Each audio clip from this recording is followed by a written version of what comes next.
아무래도 근래 며칠 동안 가장 시끄럽게 한 사건은 더 탐사의 한동훈 장관 아파트 기습 사건이죠. 네. 네.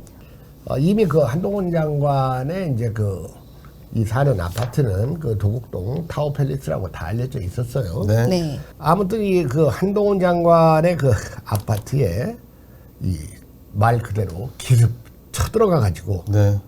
그것을 또 생중계하는 뭐 4명인지 5명? 5명입니다. 여자. 27일 일요일 날 오후 1시 30분쯤 네. 더 탐사에 5명이 여자 한 명을 네. 포함해가지고 그러면서 참 한심한 것이 이것을 생중계하니까 또 거기에 그 개딸 양아들들이 그냥 그 슈퍼챗을 쏴대고 네.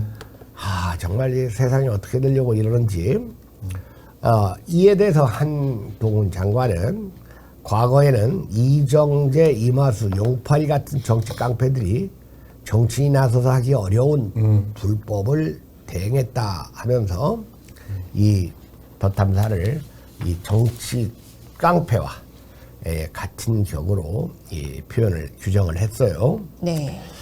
자, 그런데 그 김어준이가 말입니다. 네. 뭐 집에 안 들어갔잖아. 들어간 건 아니잖아. 하고 이제 더탐사의 이 만행을 이제 비호하는 발언을 했어요. 근데 김어준은 네.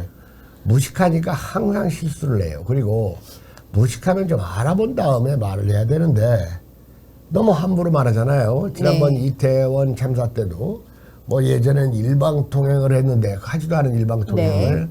그 코로나 검사 때문에 줄 서 있는 거 그걸 가지고 일방통행을 했다. 그러니까 모르고 함부로 말하면 가짜 뉴스가 되는데 김어준이 같은 경우는 알면서 이제 가짜로 퍼뜨릴 수도 있고. 이거 유언비어예요. 근데 이번의 경우에 이제 김어준이가 뭐 집에 들어간 것도 아니잖아 그랬는데 그건 김어준이한테 무식해서 그래요. 왜냐하면 이 주거침입이라는 것은 집에 들어가지 않아도 특히 공동주택, 아파트와 같은 공동주택은 현관만 들어가도 현관만 들어가도 주거침입으로 인정하죠. 우리 그 법조문이 거기 준비하셨죠? 네, 한번 잠시만요. 설명을 한번 해주시죠. 어떻게 되겠습니까? 특정범죄 가중처벌 등에 관한 법률 있고요. 제5조의 9항에 보면 자기 또는 타인의 형사사건의 수사 또는 재판과 관련하여 필요한 사실을 알고 있는 사람 또는 그 친족에게 정당한 사유 없이 면담을 강요하거나 위력을 행사한 사람은 3년 이하의 징역 또는 300만 원 이하의 벌금에 저건 이제 보복범죄입니다. 보복범죄고요. 그다음에 그렇죠. 주거. 보복범죄는 집행유예가 없어요. 예. 그다음에 예, 문제가 되는 게 이제 주거침입죄. 네. 주거침입죄는 사람이 영유하는 주거의 평온을 깨뜨리는 범죄로 정당한 이유 없이 타인의 주거 및 관리하는 건조물, 선박, 항공기 혹은 점유하는 방실에 침입하거나 주인이 퇴거를 요구하였음에도 이행하지 않았을 경우에 성립한다.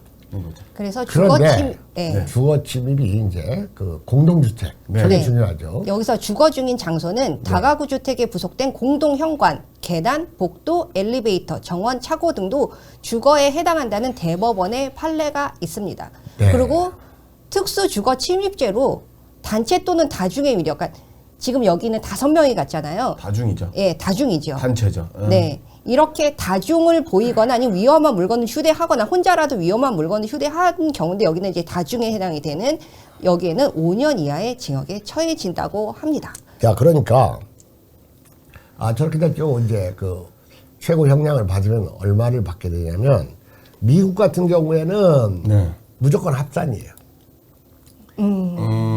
빼지 않고. 그러니까 미국은 막 징역 150년도 있고 그러잖아요. 네. 근데 이제 한국은 가장 큰 범죄의 형량에다가 나머지 범죄의 반 정도씩을 이제 보탭니다. 그러니까 저게 이제 징역 5년이 하나 있고 징역 3년이 하나 있잖아요. 그러면 이제 5년 플러스 1년 반 해서 징역 6년 반 정도 이 최고 형량이 됐을 경우에 예상이 되는데 우리는 저런 녀석들 저렇게 취재를 빙자해가지고 이 바들을 선동하고 그걸로 돈벌이를 노리는 그게 그 김어준이가 가장 그 큰 아빠들을 선동해가지고 이제 돈을 버는 김어준이, 낙곰수 이놈들이 다 재벌들이에요. 뭐 김어준이 뭐 그 지금 집도 지금 살고 있는 단독주택 그것도 하필이면 이제 곧 재개발되는 곳에다가 알바 큰 예, 집을 알박기 해놨잖아요. 그럼 일당이 200만 원인데. 그런데다가 여러분들 그 낙곰수 하는 그 정봉주 같은 애들이 있죠. 예. 걔들은 부부가 다 벤츠 타고 다녀요. 그다음 주진우도 마찬가지. 주진우도 벤츠 타고 다녀요. 저런 놈들이 무슨 입만 뻥긋하면 죽창가가 어떻고 이 반일이 어떻고 저런다 그겁니다. 그래서 우리는 저런 덧탐사 같은 녀석들, 이런 녀석들은 법정 최고형으로 다스려야 된다.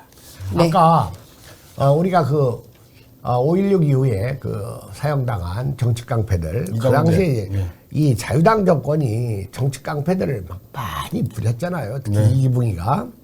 그런데 지금 여러분들이 보시는 사진은 체포되어가지고 지금 이 도보로 나는 깡패입니다라는 플래카드와 함께 앞에 나와 있는 정치 깡패 이정재입니다. 사형당했죠. 여기 정책 깡패입니다라는 현수막 뒤에도 사람들이 여러 명이 있네요. 그럼요. 뒤에, 그러면 많이 있잖아요. 그 깡패들 뒤에. 그러니까 이제, 이정재가 맨 앞으로 나왔고, 뒤에 이름들 썼잖아요. 네. 그런데, 이제 5.16 이른바 혁명정부가 저렇게 막 깡패를 일소하고, 원래 깡패라는 말이 첫때 나왔어요. 그런가요? 원래 이제, 표준어, 이 깡패는 경상도 사람한테 발음하라고 하면 표준어가 나와요. 깽패라고 하는데 원래 깽이에요. 깽. 깽이란 말 들어봤잖아요, 여러분들. 네. 깽 플러스 패거리 해가지고 깡패라고 하는데 갱. 저 이정재, 뭐 이마수, 그다음에 그때 뭐 시라소니, 용팔이. 뭐 별의별 녀석들이 다 있는데 용팔이는 80년대죠. 저 녀석들은 이제 5.16 자유당 정부 때 정치 깡패들이었고 그 다음에 이제 용팔이가 있습니다. 용팔이는 1987년, 예. 1987년이면 이제 통일민주당 창당대회를 하는데 그 당시에 여전히 안기부가 활동을 했거든요. 안기부가 꼭 활동을 할 때 같은 야권, 같은 야권에서 이제 돈 좋아하고 기회주의적인 놈들을 꼭 포섭을 해요.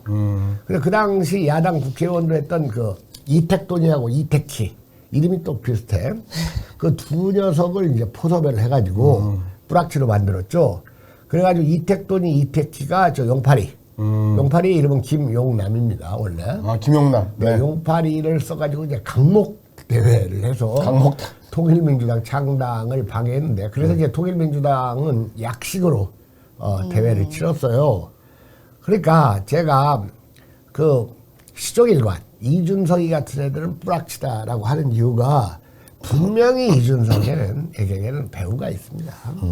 배우가 있지 않고서는 정치에서 저런 일을 독자적으로 하질 않아요. 그리고 뭔가 뒷돈을 받거나 아니면 약점이 잡히거나 그렇습니다.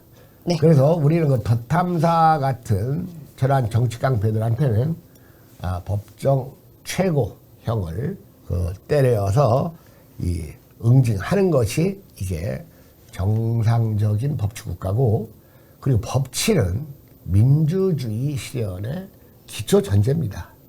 법치 없이 민주주의가 실현될 수가 없죠.